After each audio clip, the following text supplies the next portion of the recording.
ಬನ್ನಿ ವೀಕ್ಷಕರೇ, ಮುಂದಿನ ರಾಶಿ ತುಲಾರಾಶಿ. ತುಲಾರಾಶಿಯ ಒಂದು ಜುಲೈ ತಿಂಗಳ ಮಾಸ ಭವಿಷ್ಯ ಹೇಗಿದೆ ಅಂತ ತಿಳ್ಕೊಳ್ಳೋಣ. ಮೇಡಮ್, ಮುಂದಿನ ರಾಶಿ ತುಲಾರಾಶಿ ಬಗ್ಗೆ ತಿಳಿಸ್ಕೊಡ್ತೀನಿ. ರಿಲಾಕ್ಸ್ ಸ್ಟುಡಿಯೋ ವೀಕ್ಷಕರಿಗೆ ನನ್ನ ನಮಸ್ಕಾರಗಳು. ಬನ್ನಿ, ಜುಲೈ ತಿಂಗಳಲ್ಲಿ ತುಲಾರಾಶಿಯವರ ಒಂದು ಮಾಸ ಭವಿಷ್ಯ ಹೇಗಿದೆ ನೋಡ್ತಾ ಹೋಗೋಣ. ನೋಡಿ, ತುಲಾರಾಶಿಯವರಿಗೆ ಅಧಿಪತಿ ಶುಕ್ರ. ವೃಷಭ ರಾಶಿಯವರಿಗೂ ಶುಕ್ರ ಅಧಿಪತಿನೇ, ತುಲಾರಾಶಿಯವರಿಗೂ ಶುಕ್ರ ಅಧಿಪತಿನೇ. ಆದ್ರೆ ಬಚಕ್ರದಲ್ಲಿ ಅದು 2ನೇ ಮನೆ ಶುಕ್ರ. ಇದು ಬಚಕ್ರದಲ್ಲಿ 2ನೇ ಮನೆ ಶುಕ್ರ ಆದ್ರೆ ಇದು ಬಚಕ್ರದಲ್ಲಿ 7ನೇ ಮನೆ ಶುಕ್ರ ಆಗ್ತಾನೆ. ನೋಡಿ, ವ್ಯವಹಾರಿಕವಾಗಿ ಸಾಂಸಾರಿಕವಾಗಿ ಲೈಫ್ ಅನ್ನ ಲೀಡ್ ಮಾಡುವಂತಹ ತುಲಾರಾಶಿಯ ಹೆಣ್ಮಕ್ಳುಗಳಿದ್ರೆ ಮೋಸ್ಟ್ ಪವರ್ಫುಲ್ ಅಂತೀನಿ. ಯಾಕೆಂದ್ರೆ ಅಳೆದು ತೂಗು ಹಾಕೋದ್ರಲ್ಲಿ, ಜೀವನವನ್ನ ಅನುಭವಿಸೋದ್ರಲ್ಲಿ, ಜೀವನದ ಅನುಭವಗಳನ್ನ ಕಂಡುಕೊಳ್ಳೋದ್ರಲ್ಲಿ ತುಲಾರಾಶಿಯವರು ಸೂಪರ್. ಯಾಕೆಂದ್ರೆ ತಕ್ಕಡಿಯನ್ನು ಹಿಡಿದಿರುವಂತಹ ವ್ಯಕ್ತಿ ಅಂತ ಹೇಳ್ತೀವಿ. ತಕ್ಕಡಿ ಅಂತ ಇದ್ದಾಗ ಯಾವುದು ಸರಿ ಯಾವುದು ತಪ್ಪು, ಕೆಳಗಡೆ ಅಂದ್ರೆ ನಾವು ಏನೋ ಯೂಸ್ ಮಾಡುವಂತಹ ಯಾವುದೇ ಜೀವನದಲ್ಲಿ ಇರ್ಬೋದೋ ಸರಿ ತಪ್ಪುಗಳಿದ್ದೇ ಇರುತ್ತೆ. ಅದಕ್ಕೆ ನಮ್ಗೆ 5 ಬೆಳೆಗಳು ಸರಿ ಸಮಾನವಾಗಿಲ್ಲ.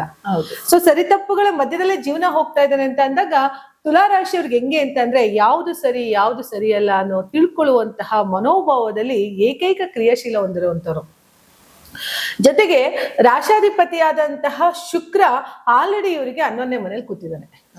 ಸೊ ಶುಕ್ರ 11ನೇ ಮನೇಲಿ ಇದ್ದಾನೆ ಅಂದಾಗ, ಕೇತು ಕೂಡ ಅಲ್ಲೇ ಇದ್ದಾನೆ ಅಂದಾಗ ಫೈನಾನ್ಸ್ ಸ್ವಲ್ಪ ಕತ್ರಿ ಬೀಳುತ್ತೆ. ಆದ್ರೆ ಓವರ್ ರೇಟೆಡ್ ಆಗಿ ಏನು ಇರಲ್ಲ. ಬಟ್ ಏನಾದ್ರು ಒಂದು ಹೊಸದನ್ನ ಖರೀದಿ ಮಾಡ್ತಾರೆ. ಅವರಲ್ಲಿ ಅಡಿಷನಲ್ ಆಗೇ ಆಗತ್ತೆ ಈ ಒಂದು ಜುಲೈ ತಿಂಗಳಲ್ಲಿ. ಜೊತೆಗೆ 2ನೇ ಮನೆಯಲ್ಲಿ ಕುಜ ಇರೋದ್ರಿಂದ 7ನೇ ಮನೆ ಸಪ್ತಮಾಧಿಪತಿ ಕುಜನೂ ಅವನೇ ಆಗಿ, ಧನಸ್ಥಾನದಲ್ಲೂ 2ನೇ ಮನೆ ಕುಜ ಇರೋದ್ರಿಂದ ಇಲ್ಲಿ ತುಲಾರಾಶಿಯವರು ಹೇಗೆ ಅಂತ ಅಂದ್ರೆ ಯಾರ ಮಾತಿಗೂ ಬಗ್ಗೋದಿಲ್ಲ. ಅವರಿಗೆ ಏಕೈಕ ಚಕ್ರಾಧಿಪತ್ಯಗಳು. ಯಾಕೆ ಅಂತಂದ್ರೆ 2ನೇ ಮನೆ ಕುಜ ಇದ್ದಾಗ ಏನಾಗುತ್ತೆ, ಸಪ್ತಮನು ಕುಜ ನೋಡ್ತಾ ಇದ್ದಾನೆ ಅಂತ ಅಂದಾಗ ಮಾತು ಹೆಂಗಿರುತ್ತೆ ಅಂತ ಅಂದ್ರೆ, ಒಂದು ಈ ಕನ್ನಡಿ ಕೈಯಲ್ಲಿದ್ದಾಗ ಪೀಸ್ ಹೆಂಗಾಗತ್ತಲ್ಲ ಆ ರೀತಿ ಅವ್ರ ಮಾತಿರ್ತಾರೆ. ಯಾಕಂದ್ರೆ ಕ್ಲಾರಿಟಿ ಇರುತ್ತೆ. ಜೊತೆಗೆ ಈ ತುಲಾರಾಶಿಯವರು ಯಾರ ಕೈ ಕೆಳಗಡೆನೂ ಕೂಡ ಕೆಲಸ ಮಾಡೋದಿಲ್ಲ. ತುಲಾರಾಶಿಯವರು ಇದ್ರೆ ಬೇಕಾದ್ರೆ ಒಬ್ಬಂಟಿಯಾಗಿದ್ದು ಬಿಡ್ತಾರೆ, ಅಥವಾ ಯಾವುದೇ ರೀತಿಯಲ್ಲಿ ತಮ್ಮ ವೃತ್ತಿ ರಂಗದಲ್ಲಿ ನೋಡ್ಕೊಂಡು ಕೆಲಸಗಳನ್ನ ಮಾಡ್ಕೊಂಡು ಜೀವನ ಸಾಧಿಸ್ತಾರೆ ಹೊರತು ಯಾರು ಒಂದು ಮಾತು ಅಂದಾಗ ಅವ್ರ ಜೀವನ ಸಿಕ್ಕಾಬಟ್ಟೆ ನೋವುಗಳಾಗತ್ತೆ. ಅಂದ್ರೆ ಯಾವ್ದೇ ಕಾರಣಕ್ಕೂ ಇರಲ್ಲ. ಅವರು ಬಿಸ್ನೆಸ್ ಮಾಡ್ಬೇಕೇ ಹೋಗ್ತಾರೆ ಹೊರತು ಜಾಬ್ ಅಂತ ಮಾಡಲ್ಲ ಅವ್ರಿಗೆ. ಯಾಕಂದ್ರೆ ಅವ್ರು ಯಾರ ಕೈ ಕೆಳಗಡೆನೂ ಇಷ್ಟ ಆಗಲ್ಲ ಅವ್ರಿಗೆ ಬರೋದಕ್ಕೆ. ಇದನ್ನೆಲ್ಲ ತುಲಾರಾಶಿಯವ್ರು ನೋಡ್ಕೊಳ್ಳಿ. ಯಾರೆಲ್ಲ ತುಲಾರಾಶಿಯವ್ರು ಇದ್ದಾರೋ ಅವರಿಗೆ ಖಂಡಿತ ಬಿಸ್ನೆಸ್ ಕಡೆನೆ ಹೆಚ್ಚು ಗಮನವನ್ನ ಕೊಡ್ತಾರೆ. ಯಾಕೆ ಅಂತ ಅಂದ್ರೆ 2ನೇ ಮನೆಯಲ್ಲೂ ಕುಜ, ಸಪ್ತಮಾಧಿಪತಿನೂ ಕುಜ ಆಗಿರೋದ್ರಿಂದ ನಿಮ್ ಕೈ ಕೆಳಗಡೆ ಕೆಲಸದವ್ರು ಇರ್ಬೇಕೇ ಹೊರ್ತು ನೀವು ಯಾರ ಕೆಲ್ಸದ ಕೆಳಗಡೆನೂ ಕೆಲಸ ಮಾಡದೇ ಇರೋದ್ರಿಂದ ಏನಾಗತ್ತೆ, ನಿಮ್ಮ ಒಂದು ಟೈಮು ಮತ್ತೆ ಅವಕಾಶಗಳು ಮುಂದೋಗ್ತಾ ಹೋಗುತ್ತೆ.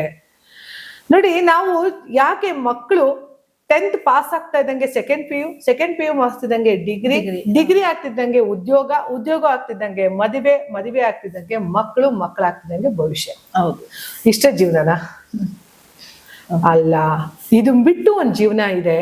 ಇಲ್ಲಿ ಏನೋ ಒಂದು ರೀತಿಯ ಒಂದು ಜೀವನದಲ್ಲಿ ಏನಾದ್ರು ಒಂದು ಹೊಸತನ ತರಬೇಕು ಅಂತ ಹುಡುಕ್ತಾ ಹೋಗ್ತಾರೆ ತುಲಾರಾಶಿಯವರು. ಯಾಕೆಂತಂದ್ರೆ ತುಲಾರಾಶಿಯವರಿಗೆ 3ನೇ ಮನೆ ಗುರು.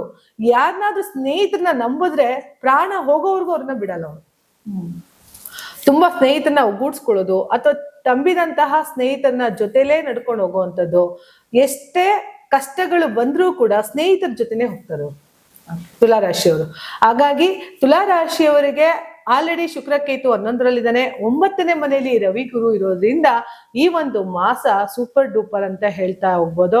ಎಲ್ಲೋ ಒಂದು ಕಡೆ ಫೈನಾನ್ಸ್ ಅಂತೂ ಸೂಪರ್ ಆಗ್ತಾ ಹೋಗುತ್ತೆ. ಆದ್ರೆ ಅಷ್ಟೇ ಖರ್ಚು ಕೂಡ ಇರುತ್ತೆ. ಅದು ನೀವು ಯಾವ ರೀತಿ ಖರ್ಚು ಮಾಡ್ತೀರಾ ಅನ್ನೋದ್ರ ಮೇಲೆ ಡಿಪೆಂಡ್ ಆಗ್ತಾ ಹೋಗುತ್ತೆ. ಜೊತೆಗೆ ವ್ಯಯಾಧಿಪತಿನೂ ಕೂಡ ಬುಧ ಅಷ್ಟಮದಲ್ಲಿ ಇರೋದ್ರಿಂದ ಏನಾದ್ರು ಒಂದು ಪ್ಲಾನ್ ಮಾಡಿ ಹೊಸ ಬಿಸ್ನೆಸ್ ಶುರು ಮಾಡ್ತಾರೆ ತುಲಾರಾಶಿಯವರು. ಯಾಕಂದ್ರೆ ಬಿಸ್ನೆಸ್ ಪ್ಲಾನಿಂಗ್ ಏನಾದ್ರು ತುಂಬಾ ತಿಳ್ಕೊಬೇಕು. ಬಿಸ್ನೆಸ್ ಪ್ಲಾನಿಂಗ್ ಏನಾದ್ರು ಅದ್ರ ಬಗ್ಗೆ ಅನುಭವ ಇದೆ, ಬಿಸ್ನೆಸ್ ಪ್ಲಾನ್ ಬಗ್ಗೆ ಏನಾದ್ರು ನಾವು ಗಮನ ಹರಿಸಿ ಅದ್ರ ಬಗ್ಗೆ ಡಿಸ್ಕಷನ್ ಮಾಡ್ಬೇಕು ಅಂತಂದ್ರೆ ತುಲಾರಾಶಿಯವ್ರ ಹತ್ರ ಡಿಸ್ಕಷನ್ ಮಾಡ್ಲೇಬೇಕು. ಯಾಕಂದ್ರೆ ಅಷ್ಟೊಂದು ಅನುಭವ ಇರುವಂತಹ ವ್ಯಕ್ತಿಗಳು. ಖಂಡಿತ ಏನಾದ್ರು ಒಂದು ಹೊಸತನ ನಿಮ್ಮ ಒಂದು ವೃತ್ತಿಯಲ್ಲಿ ಇರ್ಬೋದು ಅಥವಾ ನಿಮ್ಮ ಒಂದು ಬಿಸ್ನೆಸ್ ಅಲ್ಲಿ ಇರ್ಬೋದು.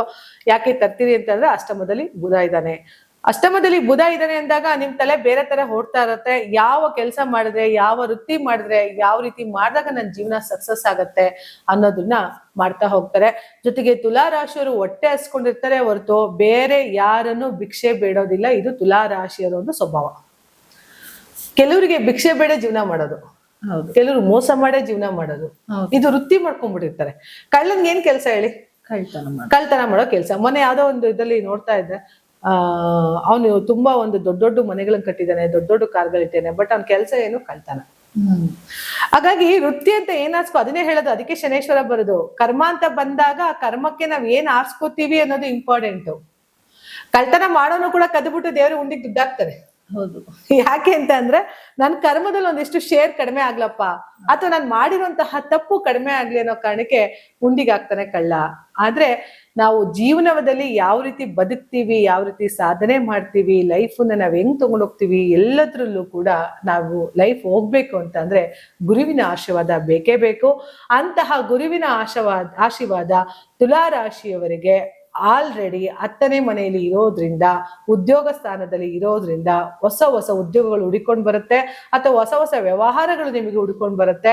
ಚಿಕ್ಕಾಬಟ್ಟ ಏಳಿಗೆ ಮತ್ತು ಪ್ರಗತಿಯನ್ನ ತುಲಾ ರಾಶಿ ಇಷ್ಟು ದಿವಸ ಇದೆ. ಯಾಕಂದ್ರೆ 6ನೇ ಮನೆ ಶನಿ, 6th ಹೌಸಲ್ಲಿ ಶನಿ ಇದ್ದಾನೆ ಅಂದ್ರೆ ಶತ್ರುಗಳನ್ನು ಹೊಡೆದಾಕಿ ನಿಮ್ಮ ಒಂದು ವೃತ್ತಿ ರಂಗದಲ್ಲಿ ಇರಬಹುದು ಏಳಿಗೆ ಯಶಸ್ಸನ್ನ ನೋಡ್ತಾ ಹೋಗ್ತಾರೆ.